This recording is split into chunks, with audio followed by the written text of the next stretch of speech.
Assalamualaikum. Waalaikumsalam warahmatullahi. Cik datang dari mana lagi? Saya datang dari bilik saya.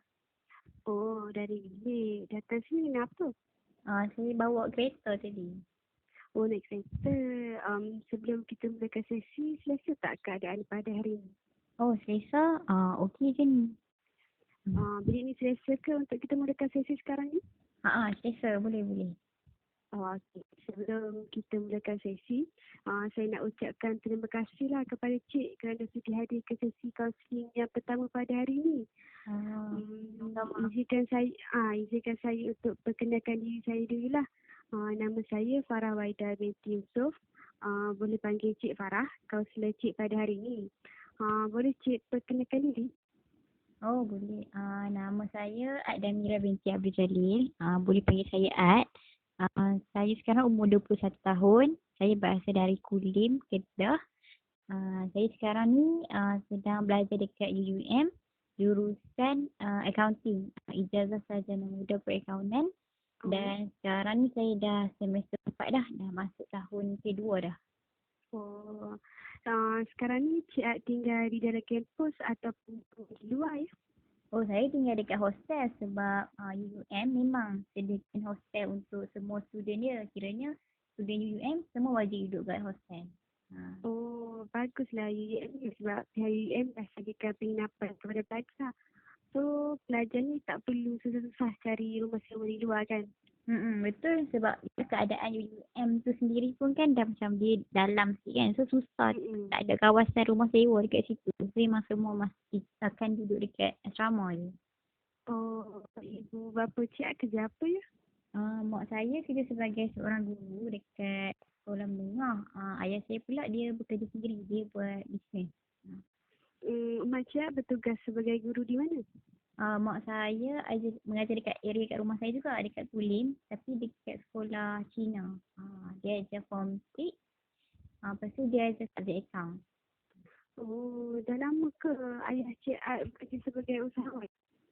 Dah lama jugalah. Dalam 10 tahun macam tu. Macam waktu saya sekolah. Lagi lah. Oh, Cik Ad ni anak yang keberapa eh? Saya anak kedua daripada 5 orang adik-beradik. Oh, kiranya Cik Ad ada kakak atau apa? Saya ada seorang kakak.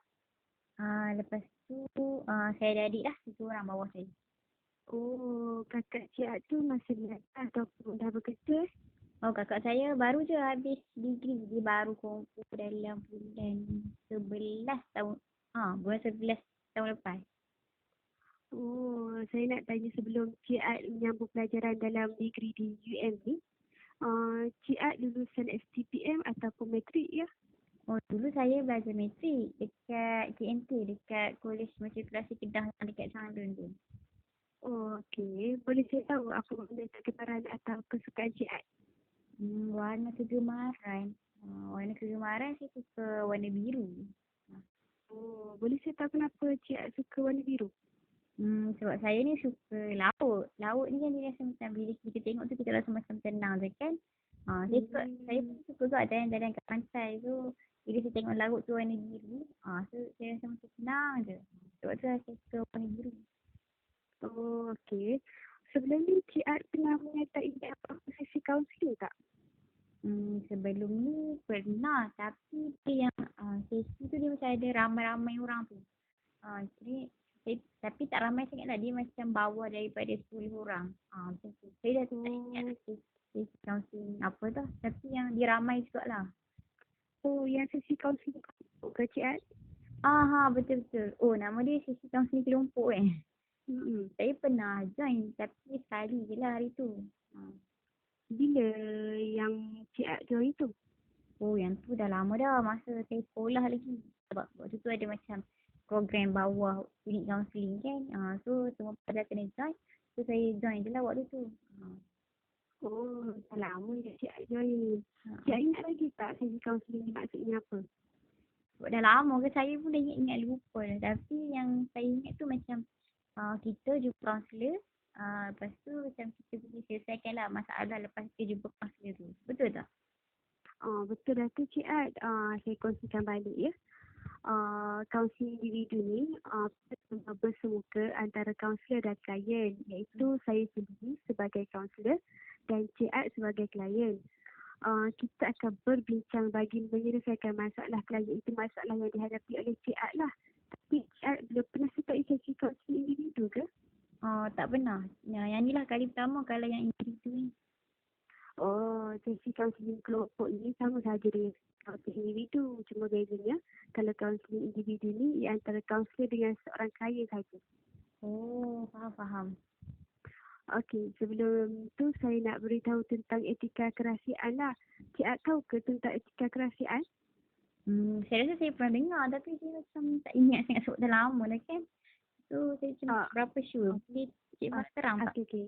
Boleh, sekejap saya terangkan.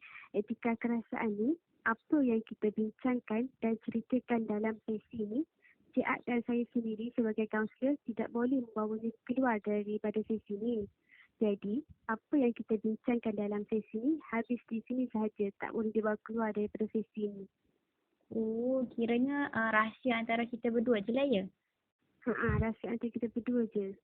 Oh, kalau macam tu okeylah, senang lah kalau saya nak kongsi apa-apa masalah saya dengan Cik Farah. Okey, kiranya saya tak akan ceritakan kepada sesiapa apa yang Cik Ad telah ceritakan. Tetapi, kalau perkara yang Cik Ad ceritakan tu dapat mengancam nyawa saya ataupun nyawa Cik Ad dan nyawa orang sekeliling, saya akan merujuk kepada pihak yang berwajib lah. Oh, kiranya buat masa sekarang kalau kata benda tu macam tak mengancam siapa-siapa then kiranya tak payah dibuka kepada orang lain lah kan? Dia akan kekal sebagai rahsia. Okey, bagi sesi kita yang pertama ni, boleh ke kita letakkan masa dalam 30 hingga 40 minit? Boleh ke Cik Ad? Boleh. 30 minit. Boleh lah. Okey, kiranya sesi pertama ni kita tetapkan masa 30 minit lah. Okey, sebelum tu saya nak tanya apa masalah Cik Ad yang menyebabkan Cik Ad datang ke sesi kaunseling individu ni ya? Okey. Macam ni. Saya sekarang ni, kan saya belajar dekat UUM kan. Sekarang ni dah masuk tahun kedua dah. Jadi bila saya masuk dah tahun kedua ni, subjek yang saya ambil tu semakin lama dia semakin susah. Macam contohnya macam subjek FAR 1, FAR 2 sampai sekarang dah SEM 4. Ini dah 4 FAR lah, FAR 4 dah sekarang. Dulu masa saya masuk matrik, saya belajar matrik ni macam senang je, macam ni saya boleh sekolah.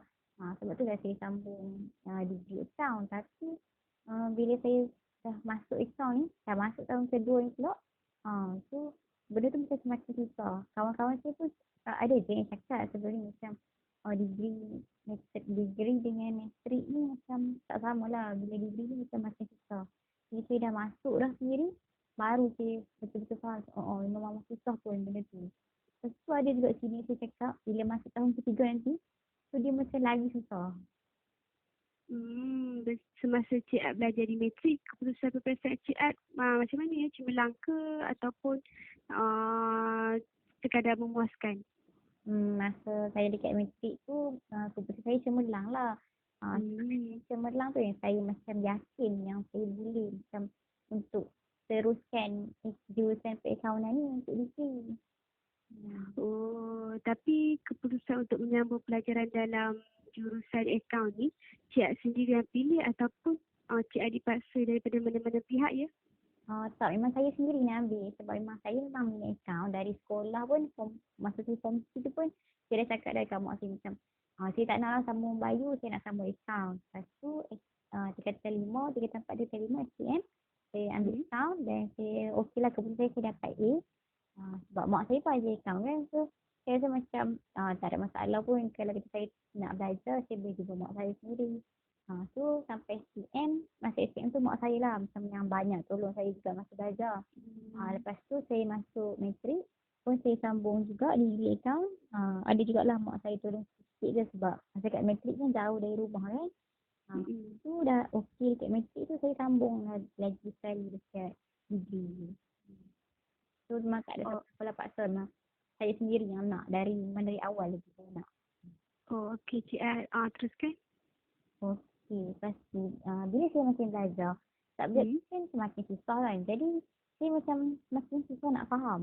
Dan bila saya macam susah nak faham tu, dengan assignment dia macam bila, yelah subjek Islam kan dah memang semua orang tahu dia susah. Lepas tu, Hmm. tugasan dia pun memang banyak yang susah. Tapi bila saya dah belajar, saya tak faham, saya nak buat assignment Hmm. pun, saya tak boleh nak buat.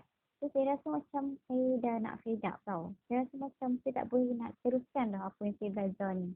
Dalam masa sebulan dua ni, saya macam fikir untuk berhenti je. Saya rasa macam susah sangat. Saya macam tak boleh nak go dah dengan ni. So, saya rasa macam nak berhenti. Okay. Pada masa yang sama juga, saya ada buat business category je lah. Saya jadi agent dropship untuk jual tudung. Saya jual tudung Sofia Rose. Ha. Oh, Cik Ab buat dropship tudung lah sekarang ni.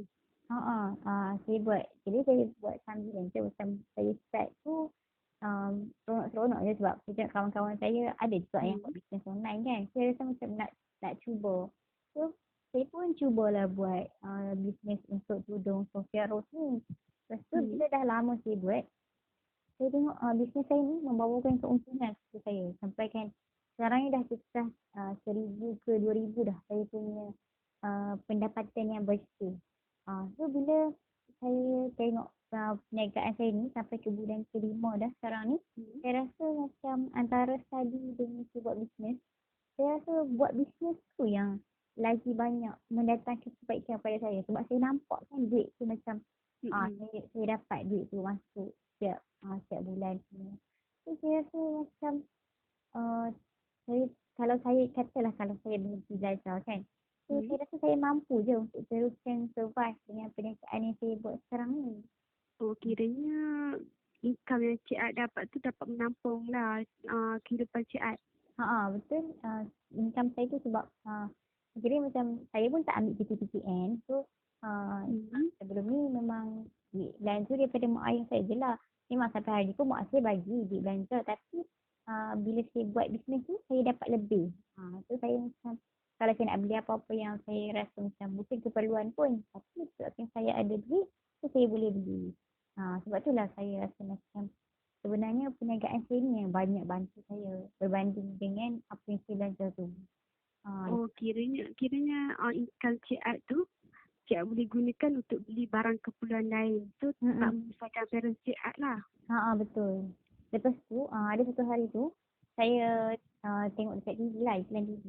Hmm. Ada seorang ahli perniagaan ni, dia ni, ahli perniagaan ni dia dah berjaya dah lah. Perniagaan tu memang dah terkenal dah sekarang dan baru-baru ni dia dapat gelaran Datuk sebab bisnes dia sangat maju. Tapi Datuk ni, dia tak ada latar belakang akademik pun bila saya tengok balik dia punya profile semua kan. Hmm. Tapi walaupun dia tak ada latar belakang akademik yang baik, dia tetap boleh berjaya sampai ke tahap macam tu. So bila saya tengok dia, saya rasa macam kalau dia boleh berjaya, maksudnya Hmm. saya pun dan orang lain pun mesti boleh berjaya macam dia walaupun tak ada latar belakang akademik yang baik pun. So saya rasa macam uh, saya boleh je kalau saya nak berhenti belajar dan saya nak fokuskan kepada perniagaan saya ni, saya rasa macam boleh je untuk saya berhenti. Sebab saya rasa bila pembelajaran itu susah, saya rasa macam terbeban. Sedangkan ada lain Hmm. macam boleh menyebabkan saya rasa lagi tenang. Macam itulah. Sebab itulah saya rasa macam nak berhenti. Saya sekarang ni saya macam dalam dilema lah. Saya macam tak tahu nak buat apa. Adakah saya patut untuk berhenti ataupun saya teruskan je perniagaan saya ni sambil-sambil saya belajar. Oh, macam yang Cik Ad ceritakan tadi. Cik Ad ni merupakan seorang pelajar jurusan account. Mhm. Cik Ad rasa macam pelajaran Cik Ad tu makin lama makin susah. Mhm. So, dalam masa yang sama, Cik Ad ada buat online business macam dropship tudung. Lepas tu, Cik Ad rasa perniagaan tudung tu menguntungkan Cik Ad dan membawa keuntungan melebihi 1,000 setiap bulan. Walaupun Cik Ad baru 5 bulan buat bisnes ni, Cik Ad rasa bisnes ni banyak memberi manfaat kepada Cik Ad. Tapi dalam masa yang sama, Cik Ad ni terinspirasi daripada seorang usahawan ni lah yang tiada pelajaran, yang setakat SPM dia tapi dapat menjadi seorang yang kaya raya. Lepas tu, tapi Cik Ad pun rasa Cik Ad boleh menjadi seperti dia dan ingin berhenti belajar dan membuat bisnes. Betul ke Cik Ad?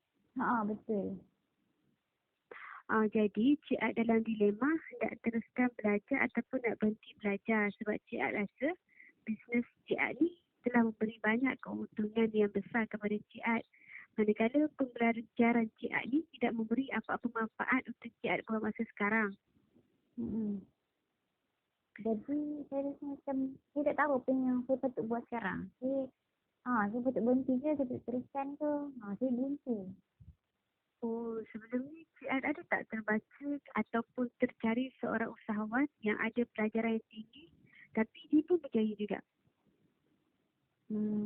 Setakat yang saya pernah tengok lah dekat Instagram hari tu, saya nampak Nilofa. Dia pun ada brand tudung dia sendiri kan. Tak salah saya dia ada di Zillow kot. Kalau tak salah saya lah. Tapi dia tetap macam maju juga dengan bisnes dia. So macam bagus lah sebab dia boleh bagi inspirasi kan dekat ramai anak muda yang untuk berjaya macam dia. Muda-muda lagi dah ada perusahaan sendiri. Okay, sekejap. Kalau Nilofa boleh kan? Maksudnya orang lain pun boleh juga kan Cik Farah? Macam Cik Ad ada tengok di Instagram ni di mana seorang businesswoman yang berjaya iaitu Nilofa yang Cik Ad cakap dia buat bisnes tudung sendiri. Nilofa ni dia mempunyai pelajaran yang tinggi tapi dia boleh berjaya. Nilofa ni telah banyak memberi inspirasi kepada semua orang berkaitan bisnesnya, terutamanya kepada orang muda sebab Nilofa ni dia masih muda tapi dia telah berjaya menjadi seorang businesswoman yang kaya raya dengan hanya menjual tudung yang namanya sendiri iaitu Nilofa hijab. Betul, tapi sebab pelajaran saya ni macam susah tau. So saya rasa macam nak fed up lah. Saya rasa macam tak nak sambung lah degree account saya ni. Saya macam nak fokus pada pendidikan saya je.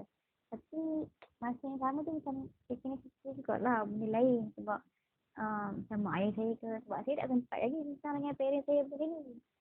Sebab jelas saya sibuk kan. So tak sempat lagi nak contact parents saya. Cik Ad belum bincang lagi lah perkara ni dengan parents Cik Ad.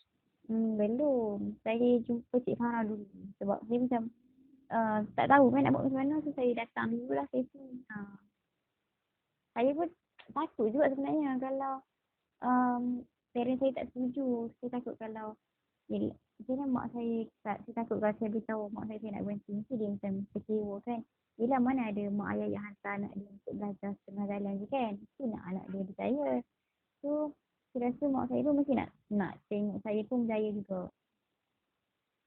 Parents Cik Ad tahu tak Cik Ad buat online business dropship tudung ni?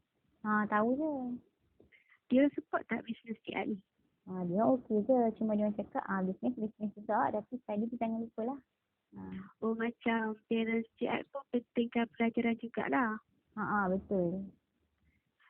Pada awal sesi tadi, Cik Ad ada cakap yang kakak Cik Ad dah tamat belajar kan? Kakak Cik Ad pun dah combo bulan 11 tahun lepas. Cik Ad tak mahu contohi kakak Cik Ad ke?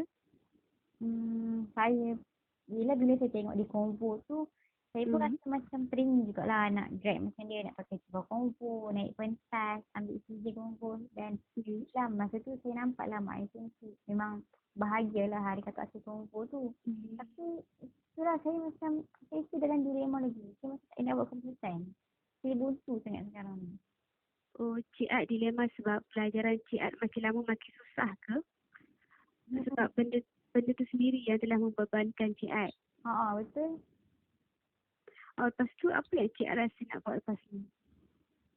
Saya macam tak tahu nak cakap sebab sekarang ni saya dah jumpa dengan Cik Farah kan. Tapi saya pun macam mesti tak berani lagi nak buat keputusan sebab saya tak tanya lagi pendapat mak ayah saya. So macam saya cakap tadi lah, saya tak sempat lagi kan nak bincang dengan dia orang. Mungkin lepas ni saya akan cuba minta pendapat mak ayah saya dulu kot. Kalau dia orang okey dengan keputusan saya, so mungkin saya akan proceed je lah dengan perniagaan saya. Tapi kalau memang mak ayah saya tu saya belajar juga, maknanya saya lah yang cari cara lain macam mana saya nak sesuaikan diri dengan study saya yang susah tu. Sebab saya pun tak sempat tanya mak ayah tadi kan. So macam saya rasa saya kena cuba tanya dulu kot. Tengok respon dia orang dulu macam mana. Kiranya lepas Cik Ad tanya parents Cik Ad, baru Cik Ad nak buat keputusan lah. Betul. Sebab bagi saya penting jugalah untuk saya bincang dengan mak ayah saya kan. Sebab mak ayah saya, bagi saya mak ayah saya ni macam priority saya lah. Oh, kiranya lepas Cik Ak bincang dan dapat pendapat daripada diorang, kiranya keputusan parents tu mempengaruhi keputusan Cik Ak jugalah. Betul. Sebab yelah dia masa cakap lah diorang pun orang yang penting kan. Dan diorang mesti lebih tahu apa yang terbaik untuk anak-anak diorang. Pemandangan diorang pun ada latar belakang. Ayah saya sendiri pun kira bisnes dia. Dan mak saya pun dia pun cikgu kan. So dia mesti tahu apa yang terbaik. So mungkin saya patut bincang juga dengan mak ayah saya. Oh, kiranya lepas tu jika Cik Ak tidak lebih pilihan lah. Contohnya jika parents Cik Ak tak bagi berhenti belajar, kiranya Cik Ak nak sambung lagi ke pelajaran Cik Ak? Memang saya cakap tadi lah, saya letakkan priority kat mak ayah saya.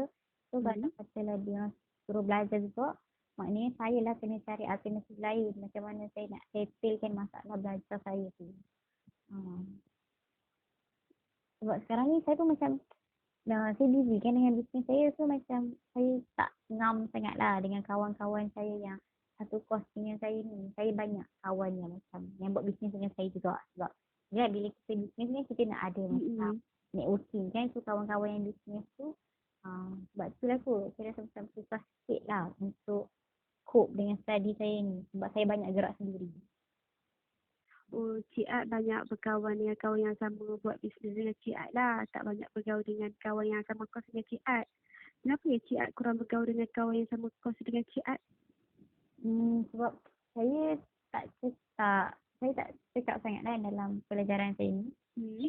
Banyak masa saya tu pun memang saya habiskan dekat bisnes saya tu. So bila saya kena teruskan study juga, saya kenalah buat pilihan lain. Macam saya nak kena cari kawan yang sama kos dengan saya ke, yang macam yang sekurang-kurangnya boleh tolong saya untuk survive dia dalam belajar ni. Sebab bila kalau mak ayah saya dah cakap macam tu kan, so saya kena ikut lah. Faham. So, apa yang Cik Ak rasa sekarang ni lepas Cik Ak dapat luahkan apa yang Cik Ak pendam selama ni?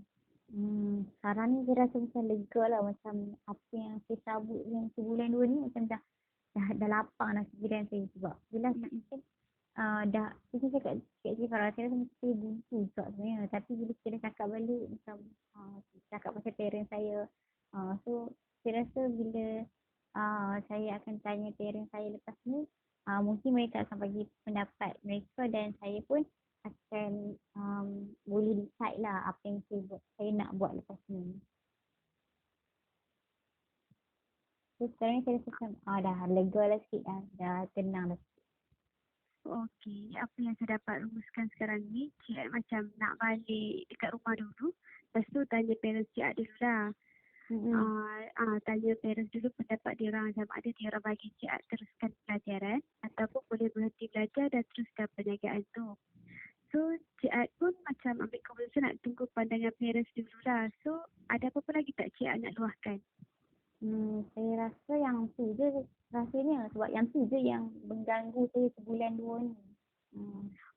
Oh, baguslah macam tu. Ada keperluan tak kita nak buat sesi yang seterusnya? Saya rasa buat masa sekarang tak apa dulu kot. Sebab mungkin saya nak balik dulu. Saya nak bincang dengan parents saya dulu. Lepas saya tengok respon parents saya tu, baru saya macam nak fikir untuk next step lah. Dan kalau lepas tu saya rasa saya perlukan sesi lagi, saya bagi tahu Cik Farah balik. Boleh ke? Nanti kita akan setkan masa yang seterusnya dulu lepas Cik Ak rasa macam nak sambung balik sesi kaunseling ni. Okey, boleh. Sebelum kita habiskan sesi ni, sebab masa pun dah mencemuri kita. So, saya rasa nak rumuskan secara keseluruhan untuk sesi kita pada hari ni dari awal hingga akhir. Boleh ke Cik Ak? Boleh. Okey, pada awal sesi, Cik Ak cakap Cik Ak merupakan seorang mahasiswa di UM yang mengambil digital account. Keputusan untuk menyambung pelajaran dalam bidang ni merupakan pihak Cik Ak sendiri kan, tanpa paksaan mana-mana pihak. So, Cik Ak merasakan pelajaran Cik Ak ni semakin lama semakin susah. Cik Ak ni seperti tak dapat nak mengikuti setiap subjek yang diajar oleh pensyarah sebab semakin lama subjek semakin susah. Contohnya Cik Ak cakap tadi, setiap sem ni Cik Ak kena ambil subjek yang berlainan. Contohnya faz 1, faz 2, faz 3, faz 4 kan. Hmm. So CR seperti tidak dapat untuk catch up apa yang diajar oleh pensyarah. Pada awalnya, CR beranggapan bahawa subjek akaun ini merupakan subjek yang mudah kerana semasa di matrik, CR mendapat kursus yang cemerlang dalam subjek akaun. Tetapi semasa belajar di degree, CR sedar subjek yang dipelajari ini semakin lama semakin susah dan berbeza semasa CR belajar di matrik. Pada masa yang sama, Cik Ad ni ada membuat bisnes, iaitu bisnes tudung. Cik Ad membuat dropship tudung ni dah hampir 5 bulan.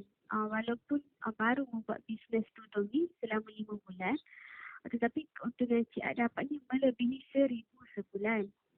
Jadi antara dua keadaan di mana antara belajar, Cik Ad merasakan susah, tapi dalam membuat bisnes tudung ni, Cik Ad merasakan bisnes ni banyak memberi manfaat berbanding menyambung pelajaran. Cik Ad merasakan kenapa perlu Cik Ad menyusahkan diri sendiri dengan menyambung pelajaran. Dan Cik Ad merasakan lebih baik Cik Ad fokus kepada bisnes Cik Ad yang semakin maju.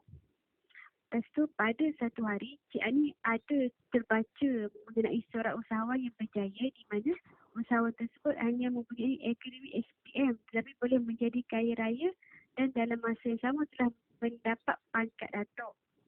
Cik Ad pun terfikir bahawa usahawan tersebut boleh berjaya walaupun tidak berpelajaran tinggi dan Cik Ad juga merasakan Cik Ad boleh mengikut jejak langkah beliau dengan berhenti belajar dan fokus bisnes. Cik Ad rasakan lebih baik Cik Ad fokus kepada bisnes Cik Ad berbanding pembelajaran Cik Ad yang semakin lama semakin susah. Okey, tetapi dalam masa yang sama, Cik Ad ni dalam dilema hendak membuat keputusan. Lepas tu saya juga bertanyakan kepada Cik Ad sama ada Cik Ad ada membuat kajian mengenai usahawan yang berjaya tetapi mempunyai pelajaran yang tinggi. Dan Cik Ad juga ada mengatakan Cik Ad pernah terbaca mengenai Lofa yang berjaya dalam bidang bisnes tudungnya yang mempunyai pelajaran tinggi. Dan Cik Ad juga rasakan Cik Ad boleh mencuti Lofa. Cik Ad boleh belajar pada peringkat yang tinggi tapi dalam masa yang sama Cik Ad boleh membuat bisnes. Tetapi hal yang sangat mengganggu Cik Ad ialah Cik Ad berada dalam dilema iaitu pelajaran Cik Ad yang semakin susah. Perkara tersebut banyak mengganggu Cik Ad. Dalam masa yang sama, Cik Ad belum bertanyakan pendapat ibu bapa Cik Ad lagi dan Cik Ad mengambil keputusan untuk bertanyakan pendapat ibu bapa Cik Ad terlebih dahulu. Sebelum Cik Ad membuat keputusan sama ada ingin berhenti belajar ataupun menyambung pelajaran. Tetapi dalam masa yang sama dapat membuat bisnes sambilan. Okey, oleh itu Cik Ad akan membuat keputusan selepas berbincang dengan ibu bapa Cik Ad. Jelaskan Cik Ad? Betul tu. Okey, sebelum kita tamatkan sesi pada hari ini, saya nak terangkan baliklah pasal etika kerahsiaan. Macam Cik Ad ceritakan tadi, saya sebagai kaunselor tidak boleh dibawanya keluar dari sesi ini. So, cerita sini habis sini saja. Tak boleh dibawa keluar. So, kalau ada apa-apa masalah, Cik Ad boleh hubungi saya baliklah kalau ada apa-apa masalah. Boleh ke Cik Ad? Boleh. So, kalau ada apa-apa masalah, Cik Ad jangan langsungkan untuk hubungi saya lagi untuk setkan sesi kaunseling yang seterusnya. So, kita tutup sesi hari ini. Cik Ad? Okey. Boleh Cik Ad. Assalamualaikum. Waalaikumsalam warahmatullahi wabarakatuh. Terima kasih ya Cik Farah. Sama-sama Cik Ad.